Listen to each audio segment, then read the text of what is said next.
Robin Summer arrives in version 4.5 and looks incredibly universal, but is she really worth your stellar jades? Should you even pull for her?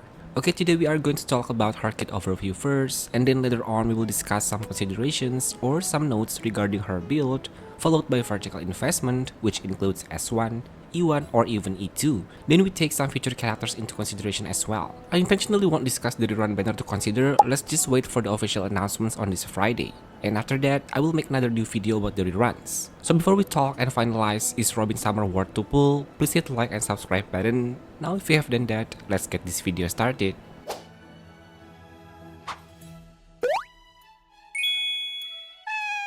Robin is a very unusual kind of support. The main gimmick of her kit is that she can leave the field extremely quickly. Once she does, she enters her singing state, continuously providing buffs to the team, while her memo sprites become the ones taking actions instead of Robin herself. At the start of the combat, you will usually want to use her skill. Her entire playstyle revolves around building a resource called Vibes, and almost all of her amplification scales directly with it. When Robin enters her fever state, which is the dancing state where she's effectively off the field, she provides defense ignore to the entire team. So the more vibes you generate, the stronger her defense ignore becomes. Through her bonus traits, she can provide either attack buff or crit damage buff, depending on the ally's scaling.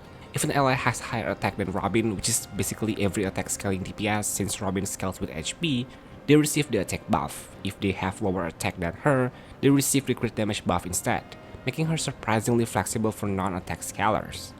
To get the most out of her, you want teammates with high action frequency. Basic attacks, ultimates, follow-up attacks, and any other frequent actions all help generate more vibes for Robin, which is what keeps her engine running. Even before considering her personal damage, her baseline utility is already absurd. She provides defense ignore for the entire team during fever state, 30% damage bonus for 2 turns through her technique, a scaling attack buff for attack-based characters, a scaling crit damage buff for non-attack scalers, and vulnerability through her memo sprites. Arguably the biggest part of her kit though is her action advance and energy restoration. With her ultimate, Robin can select an ally, give them 100% AA, and restores 20% of that character's maximum energy. It's easy to see why this is going to be incredibly strong on almost every team she can be played in.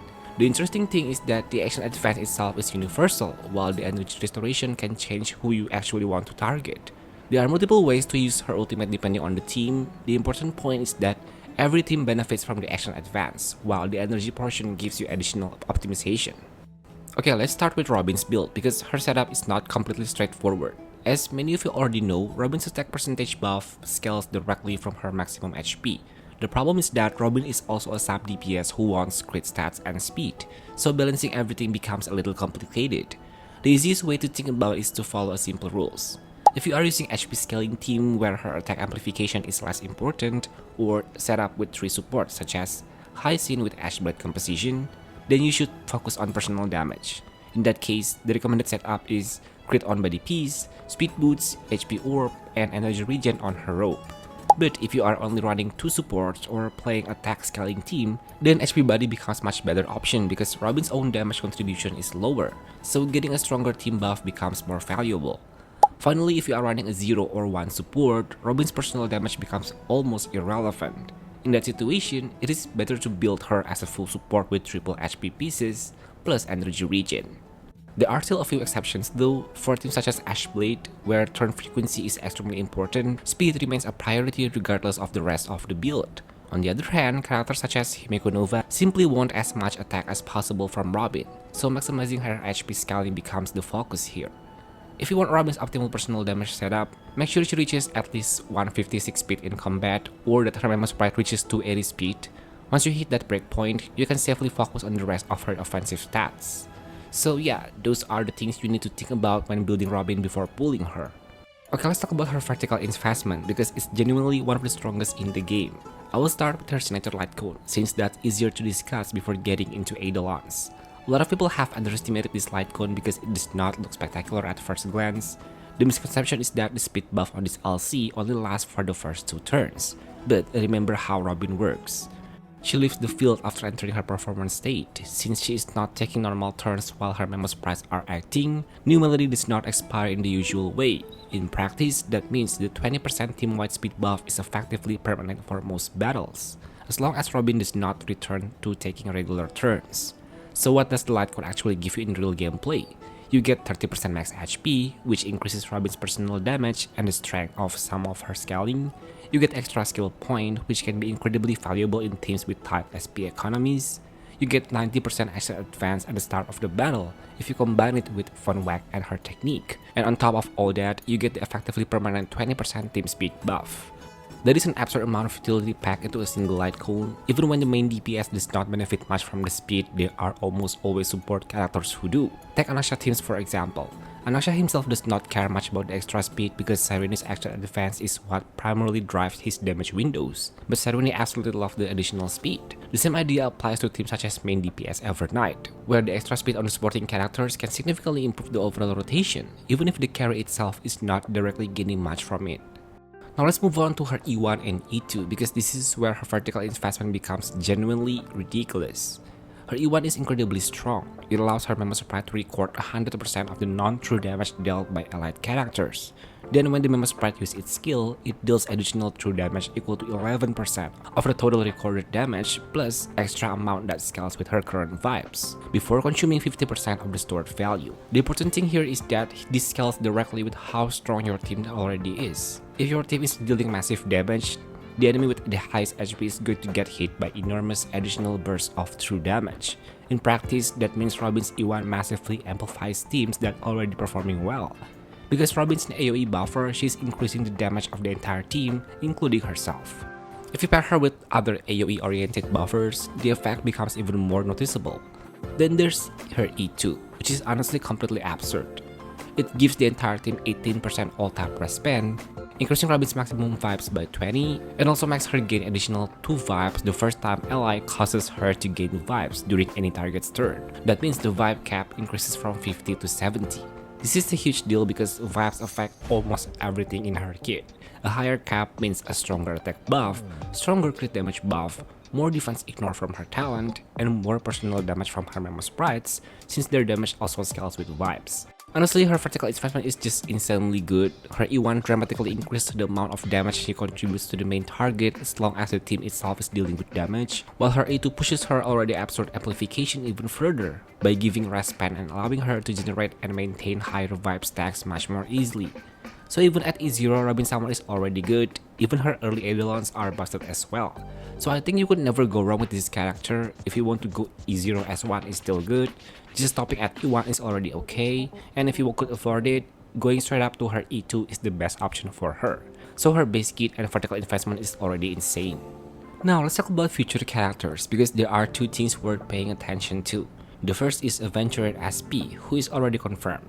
He's definitely a character to watch, especially if you already own the teammates that work well with him. Robin Summer is also an exceptionally stronger partner for him. The problem is that Adventurer SP is a bit more demanding in terms of investment. Robin is already excellent right out of the box at E0. Adventurer SP, however, really wants E1 to feel fully functional. So if your pools are limited and you are planning to get both Robin SP and Adventurer SP, I strongly recommend planning your resources carefully. In some team variations, he can function without Robin, but she is undeniably one of his strongest partners. The second thing to keep in mind is the rumored Elation Sustain in version 4.6. And yes, she is Pearl. And she's widely expected to be the dedicated Elation Sustain that the archetype has been missing. We still don't know exactly how she will work. She could be designed primarily for Super Wolf, she could support a Venetia, she could synergize with Adventurer in SP, or she could potentially work well with all of them. What we do know is that she's very likely a sustain character, and that's important because we have not received a new sustain since Preventer Ray, which means it has been almost a full year. That makes the sustain slot one of the biggest missing pieces for Elation teams. Right now, those teams are often forced to run awkward options such as Wolf for Super Wolf and Venetia, and Adventurer in SP does not really have a perfect sustain partner either, unless you are using very high investment setups. Because of that, Pearl has the potential to fill several major gaps at once. If you are already invested in Elation characters, if you main Super Wolf, if you play a Venetia, or if you are planning to pick Adventurer in SP, then I would absolutely keep Pearl in your future plans. There's a very real chance she ends up becoming the core component of Elation teams rather than just another optional sustain. So after all of that, the real question is Robin Summer actually worth pulling for your account?